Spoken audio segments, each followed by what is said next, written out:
Stephen Hawking, one of the greatest physicists in history, was born in Oxford, England on January 8, 1942.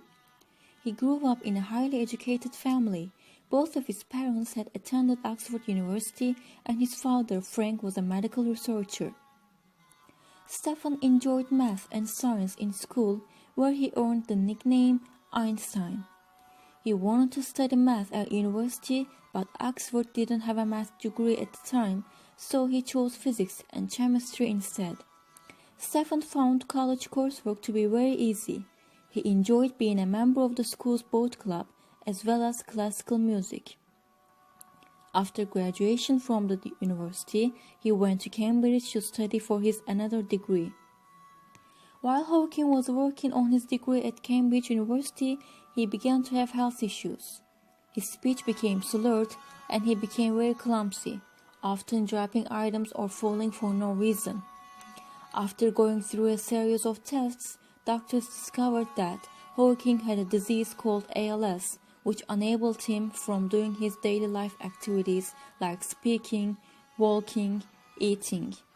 At the time, the doctors said he only had a few years to live. Although Hawking was initially depressed over his diagnosis, he decided that there were things he wanted to accomplish with his life. He began to study and work harder than ever before. He wanted to earn his degree before he died. Around the same time, he met and fell in love with a girl named Jane Wilde. Between his work and Jane, Hawking had a reason to live.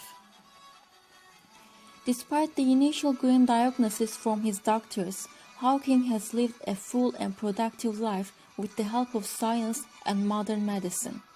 Although he is confined to a wheelchair and cannot talk, he can communicate using a touchpad computer and a voice synthesizer.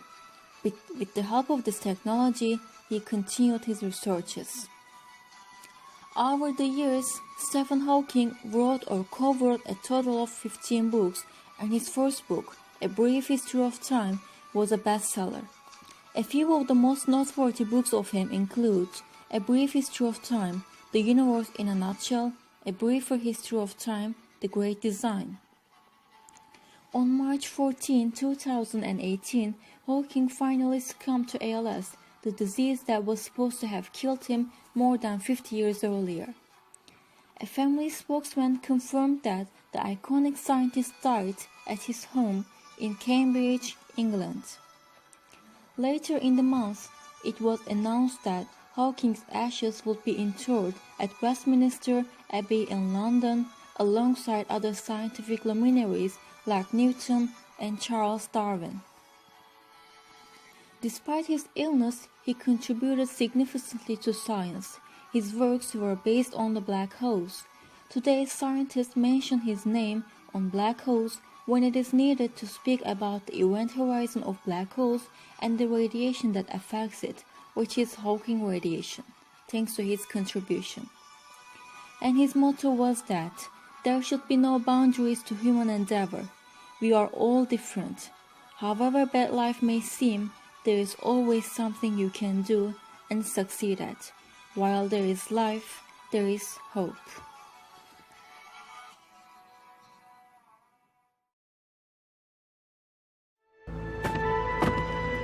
It is clear that we are just an advanced breed of primates on a minor planet, orbiting around a very average star in the outer suburb of one among 100 billion galaxies.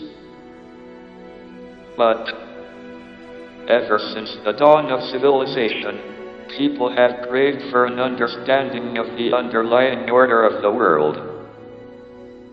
There ought to be something very special about the boundary conditions of the universe. And what can be more special than that there is no boundary? And there should be no boundary to human endeavor. We are all different.